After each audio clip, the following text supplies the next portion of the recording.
Good evening and thanks for joining us at 6. I'm Kevin Christopher. Nancy Cox is off tonight. The cold may be retreating, but there's a little snow on the way overnight. So let's get right to Bill in the Storm Tracker Weather Center.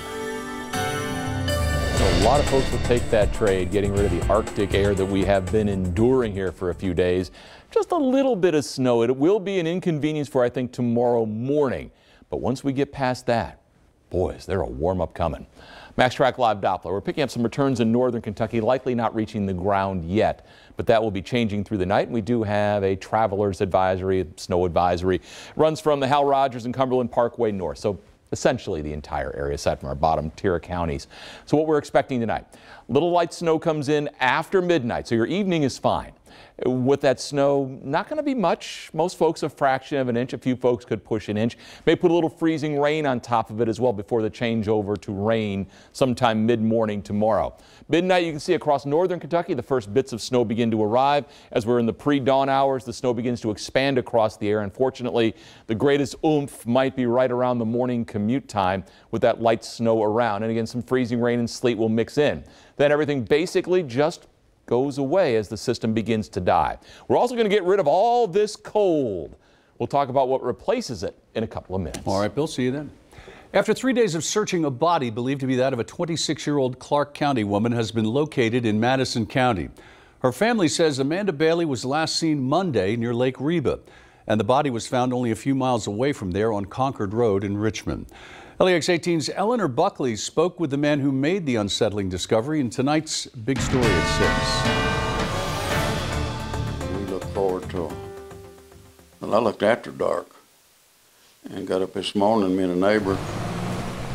After a full day searching yesterday, Robert Elkins wasn't ready to stop, knowing someone's daughter was still out there in the cold. 26 years old, that's too young.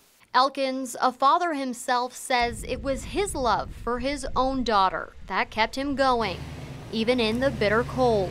I've got a daughter. I didn't sleep much last night. That could have been my daughter. I'm glad she's found. Although the Madison County Sheriff's Office hasn't confirmed that the body is in fact Amanda Bailey's, all signs point that way. Bailey's family says she was last seen by her ex-boyfriend on Monday and could have followed a path that led her to Robert Elkins' farm. There's a creek she'd had to cross to get to where we found her, and it's like waist deep. And if she got down that creek, hypothermia would have set in. It was only about 200 feet later that Elkins discovered the body. And yeah, it's kind of shocking. Yeah, I didn't look real close. Covering the news in Madison County, Eleanor Buckley, LEX 18 News. The body is headed to Frankfort for an autopsy to confirm the identity, and that autopsy is scheduled for tomorrow. The search for a missing Madison County mother led investigators back to Garrett County today. Police, volunteers, and the Cajun Coast Search and Rescue Team combed a farm on Perkins Lane, not far from where authorities searched another home last week. LEX 18's Lee Searcy has that story. In single-digit temperatures, highly trained search dogs and their handlers walked this farm in Garrett County looking for any sign of Savannah Spurlock. And we basically divided into two search groups to hit both those areas that they had some interest in. The farm is located less than a half a mile from where Richmond police executed a search warrant last week. Police say that property belongs to relatives of one of the men seen on surveillance video with Savannah the day she disappeared, January 4th. Members of Cajun Coast Search and Rescue used a dog that specializes in track, trail, and water searches. Garrett County's Director of Emergency Management organized the 24 searchers. He wants people who know what they're doing for their own safety. If you have people out in the county searching that aren't experienced, especially with this weather, and Garrett County has a lot of different terrain, we're afraid, there's liability there. We don't want people out getting hurt. Authorities say they didn't turn up anything significant today, so Savannah's family waits and prays for peace and comfort and a miracle. Covering the news in Garrett County, Lee Searcy, LEX 18 News. The Whitehall Mansion in Madison County is one of Kentucky's oldest historic landmarks.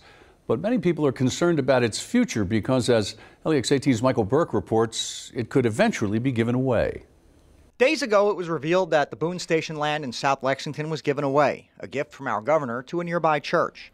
Now rumblings across Madison County that another historic landmark could suffer the same fate. It's more than a treasure. This is one of the most amazing historic houses that you will ever see. No formal discussions have taken place at this time about gifting the Whitehall property to EKU, but giving away a piece of Commonwealth history, giving away this treasure, is precisely what concerns Mr. Huff. No historic house, for the most part, should ever go away. Particularly, Huff feels, when it comes to this house, once owned by Cassius M. Clay. He was from the aristocracy, and basically everybody in his family, his friends, his loved ones, they were slave owners, but he was doing his best to end slavery. The mansion hosts weddings, field trips, will welcome anyone interested in taking a trip back in time. You know, this man knew Abraham Lincoln and grew up with Mary Todd, like I said, cousin of Henry Clay. Those are the facts that many in the county feel are worth preserving in their current state. They can't be replaced. Just the mere thought of giving that all away has created quite a stir. Covering the news in Madison County, Michael Burke, LEX 18 News. The EKU Board of Regents meets February 22nd. That's the earliest they could discuss this, if they do at all. We reached out to the governor's office for a comment, but we have not heard back. Meanwhile, Governor Matt Bevin's comments earlier this week about Kentucky school districts canceling due to extreme cold have garnered national attention, and not in a good way. Now, a clothing store here in Lexington is trying to break the political ice with a T-shirt. Tiffany Jackson has the story. On Tuesday, Governor Matt Bevin said in a radio interview that the move to cancel school for the cold was too soft. After seeing the firestorm of soft responses on social media, Rick Painter in Lexington had an idea. We like to spin things positively and kind of poke fun at ourselves, and in this case, poke fun at our governor just a little bit. He's the owner of Shop Local Kentucky, and this morning the store announced a new shirt, giving people the chance to proudly proclaim that they are indeed soft Kentuckians. Anytime we can take something and spin it and kind of create laughter and joy behind it, that's what we've really tried to do just with our business in general. Bevin's soft comment quickly went national this week. We're not the only ones that picked up on the news cycle. Obviously, Al Roker had a little something to do with that yesterday. This nitwit governor in Kentucky saying that, oh, we're weak. These are kids who are going to be in sub-zero wind chills. No. Cancel school. Stop it. Our own Claire Crouch tweeted a link for the shirt at Al Roker, who tweeted back today, "Very nice of you, but trying to declutter." Another shirt company in Cincinnati took things a step further with this shirt featuring a picture of the governor. This morning, while promoting a charity event in Louisville, Bevin refused to answer questions from the media about anything other than the event, including questions about why he made the soft comment. Governor, can we get a few words with you before you leave? No, I would, but you won't focus on this. Covering the news, Tiffany Jackson, LEX 18 News. A Kentucky school leader is also having fun at the governor's expense. Yesterday, the superintendent of Carter County Schools announced that school would be out today with a tweet that read in part, quote, "Sorry, Governor, I'm feeling a little soft again today," end quote. An appeals court heard arguments about who should foot the bill for former Rowan County Clerk Kim Davis's controversial legal battle. Davis refused to issue marriage licenses after the Supreme Court legalized same-sex marriages in 2015, which led to jail time for her and several lawsuits. Attorneys for both Governor Matt Bevin and Davis appeared in a federal appeals court in Ohio today. They asked the court not to award the same-sex couples legal fees, but if they do, they disagree on who should pay. Davis's attorneys argue she acted on behalf of the state. Bevin's in-house attorney, Steve Pitt, says the governor still supports Davis's actions, but believes Kentucky taxpayers shouldn't have to pay the legal fees. No word yet about when a decision will be handed down. A Lexington church wants people to be careful before they give money to people online. Its congregation got fake emails from a scammer pretending to be a pastor. LEX 18's Carolina Buchek reports. At Maxwell Street Presbyterian Church, Pastor Matt Falco uses technology to keep the congregation informed.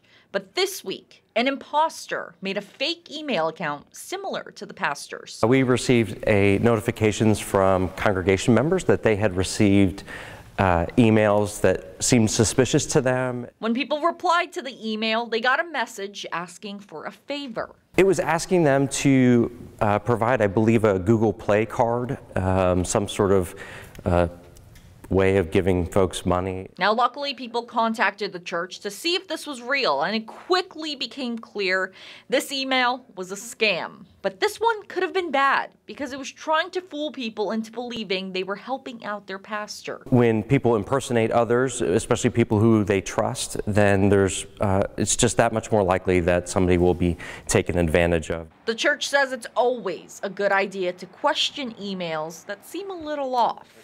Covering the news in Lexington from the LEX T-Mobile newsroom, back to you. A man who had been through recovery many times finally found the answer, and now he wants to share his success with others and help them succeed as well. We'll show you why this Mercer County facility made all the difference next on LEX 18 News at 6.